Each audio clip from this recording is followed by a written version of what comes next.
Welcome to Modus Cafe. Join us for fun, lighthearted, and educational conversations around training, athletic longevity, and the human side of climbing. With your hosts, Mercedes Pollmeyer and Katja Dev.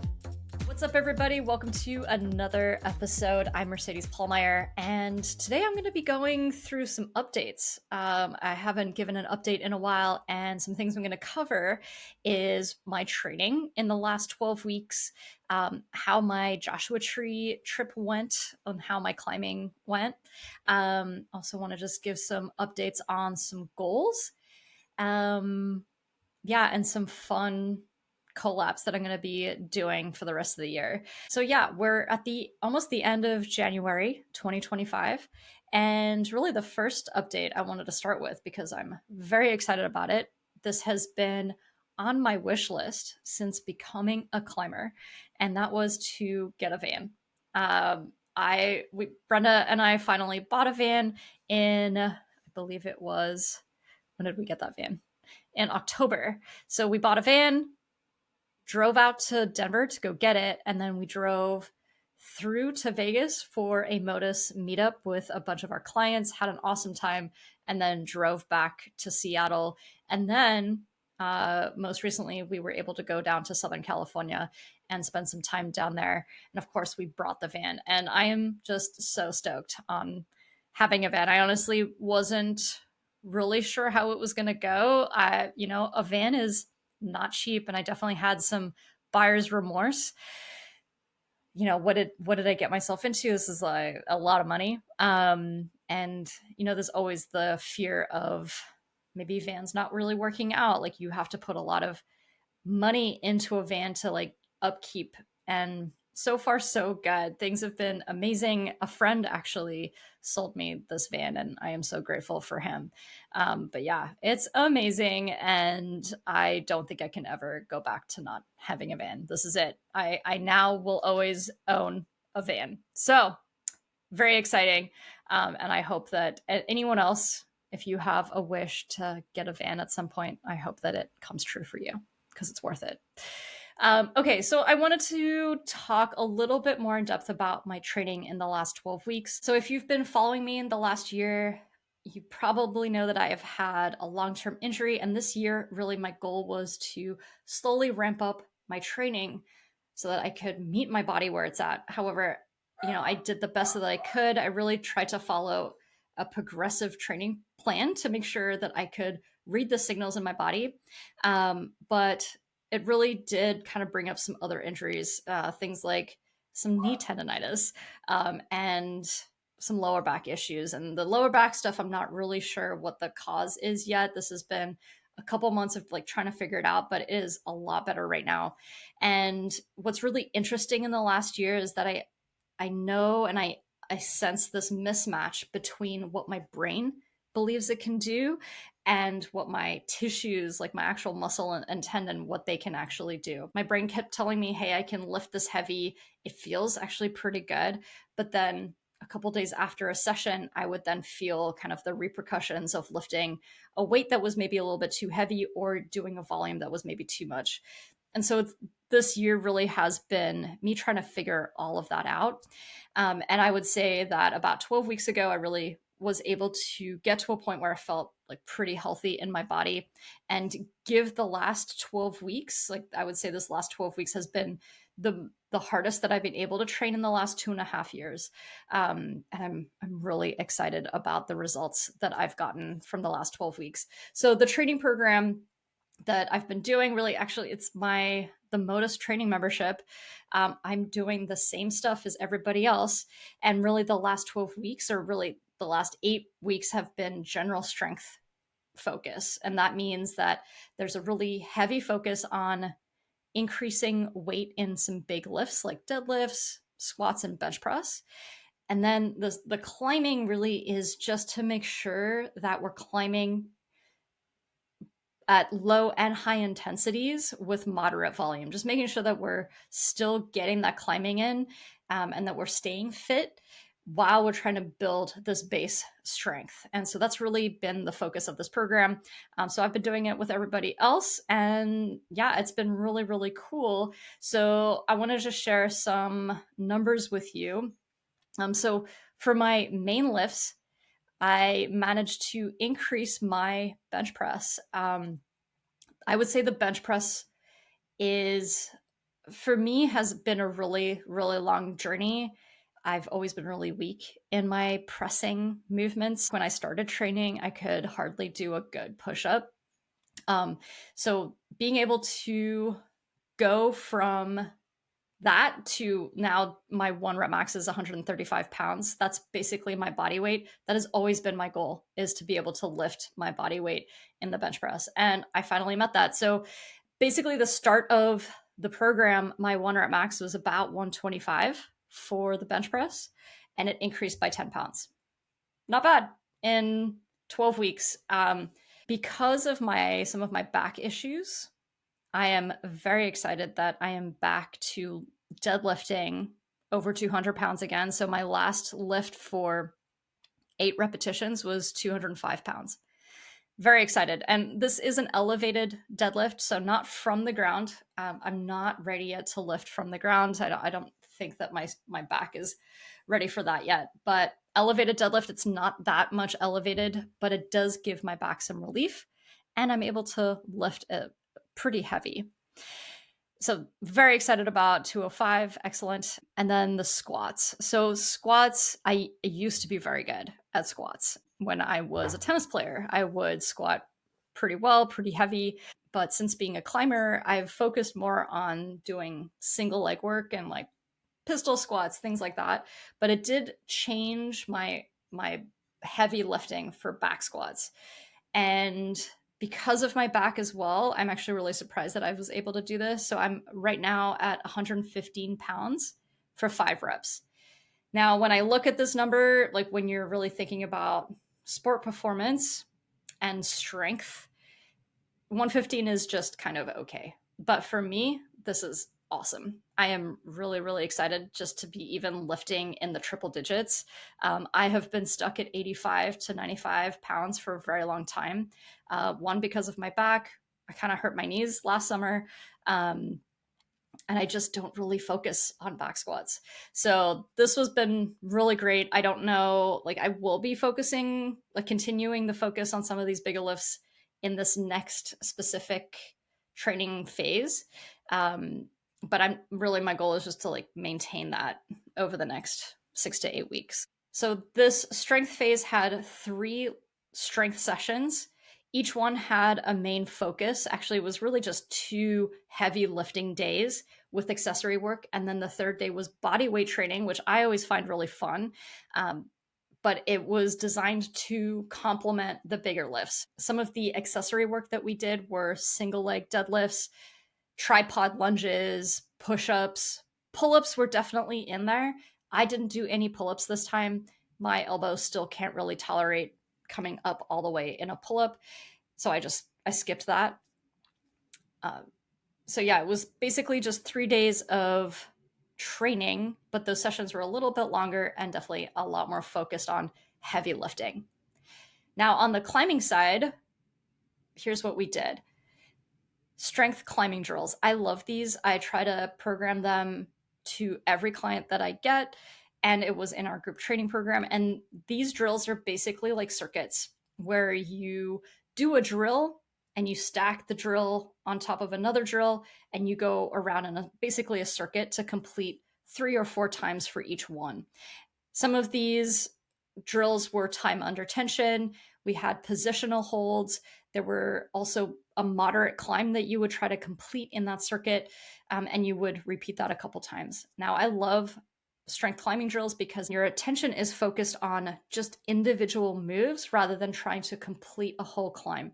When you focus on individual moves, your body awareness increases and your ability to move in climbing becomes better. So I love it. If you've never done these before, I definitely encourage you to try it. And then we just had some other climbing days where it was like a climbing circuit just to make sure that we were getting some decent volume at keeping our fitness up. And then I had one day of limit or open climbing where I could just do whatever I wanted. Ideally, it was trying harder climbs because the rest of these sessions aren't really focused on harder climbing. So this day, if I was up for it, I could try some harder climbing, or I could just have fun, do whatever I want. I did pepper in some hangboarding protocols. It was a very simple hangboard protocol. This one is a Steve Bechtel special. It's a 369, which is 3 seconds hang, then a 6-second hang, and then a 9-second hang. And you would just repeat that a couple times. I just wanted to have it in the program so that I was loading my fingers. And we did this twice a week. They were integrated with a strength session or integrated with a climbing session. Very simple, very short, and it did its job. It kept my fingers feeling really healthy. I even managed to increase my finger strength, but that was something I was not tracking. The way that I was doing the hangboarding was from a lifting block, but it wasn't a consistent way of doing the lifting block. Sometimes I would have to use a cable machine. Sometimes I would use weighted plates. Sometimes it was just an isometric contraction because I didn't have access to the things that I needed. So this one, I couldn't really track what my weight was. Maybe this phase I can actually measure since I'm going to be home for the next at least 3 months. So again, this was just a general strength phase, focusing on lifting heavier and getting your body as strong as possible. It wasn't a specific strength program at all. And really the last 8 weeks helped me have the best Joshua Tree season ever. I was actually really surprised at how well I climbed in Joshua Tree, because Joshua Tree is just notorious for being very difficult. It is definitely like one of the stiffer areas. If you're ever going to be climbing in Joshua Tree, that's usually the thing people will tell you is, check your ego, don't have super high expectations, because Joshua Tree climbing is just hard.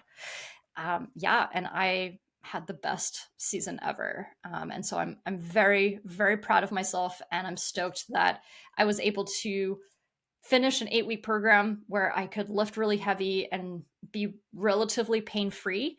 I was honestly not ready to perform. I didn't know that that's what I was setting myself up for. But when I got to Joshua Tree, when I climbed a V4 with almost no problem, I was kind of like, oh, maybe I should take a look at some harder climbs. People have given me some really great recommendations for V7s out there. So I went out and tried a couple, and there was one that I thought was really cool. It's called Strawberry Contraceptive V7. It's in the Planet X area. It's just such a beautiful environment to be in. And yeah, I thought this one was really, really cool. So it started off feeling very impossible because the start is the crux. And then there's a second crux up higher just before the top out. And yeah, the beginning move, the videos that I saw, there was this really interesting heel toe cam that people were using way above their head in order to start. Now the start holds are so small, and your butt is on the ground, and you're really just trying to pull your butt off the ground to make a really big dynamic move to an undercling. So it's like, this hold that is facing the wrong way, and you're using terrible, terrible hands. I did not find a way to make this heel toe cam thing work. So I had to use more of a burly approach and just press with my feet. Now the feet are pretty high as well, so everything is starting pretty scrunched up, and you have to make a very explosive move out of the small position. I really just could not do that move forever. I spent two sessions on this, and I probably gave the start move at least 10 goes each session. And then on my send go, I didn't know that I was going to send, because I really was like, I'm just going to try this first move again. And then I did it, I stuck it. And so I was like, okay, I'm just going to keep going. And I ended up doing it. It was fantastic. So yeah, that was a huge surprise. Didn't have a video of it, so I tried to repeat it. Did not get the video of the repeat because I fell off on the second crux. It was, at that point I had no skin. But yeah, so I did a V7 in Joshua Tree. Super awesome. And I did a handful of V4s. I also managed to do a V5. That one was not as cool. I think that one is called Obvious Gem. It was a little weird. But yeah, just climbed a lot of stuff and very, very excited. So yeah, if you are interested in the strength program we were just talking about, you want to join our membership, I actually have a 3-month new member special. I'll leave the link below. It'll be 3 months for $97, and you can come do a specific strength training phase with us for the spring season. Okay, so that is a wrap up of my training. Next thing on my list is politics. All right, so yeah, politics is a little crazy right now. And really, what this last week has highlighted for me is that I need more in person, face to face community. I have a really amazing online community. The Modus community has a group of really amazing people from all over the world, and I get to visit these people from time to time. They get to come visit me, but the regular face-to-face interaction is definitely something that is missing from my life and from my offerings. And so what I'm going to be focusing on this year is an increase in face-to-face interactions with clients. I am changing my garage studio, my gym garage, into what I'm calling a micro studio. And I'm going to be running classes here in Seattle. So if you are ever in Seattle, or if you are in Seattle and want to do a session with a group of people or one-on-one, I'm going to have a space to do that.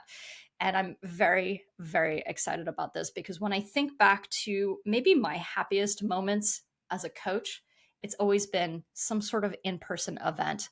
And so I just want to bring more of that for myself, but also for others as well. So keep your eye out for workshops, regular classes in my garage, and it's going to be awesome. Right now, I'm calling it the Modus Pain Cave. I don't know if that's very marketable, but it's kind of funny to me, and some of my clients, they seem to love it. So that's what I've taken away from this week of crazy politics, is that I need to be surrounded by really awesome people. And in the climbing community, we have a lot of really awesome people. So one thing I've been thinking about is how I use my money to support the things that are going to be good for me and for us long term. And that might mean me not being on Instagram anymore. I'm not really sure what that's going to look like, but I don't know if I fully support what is going on with social media right now, with AI stuff coming out.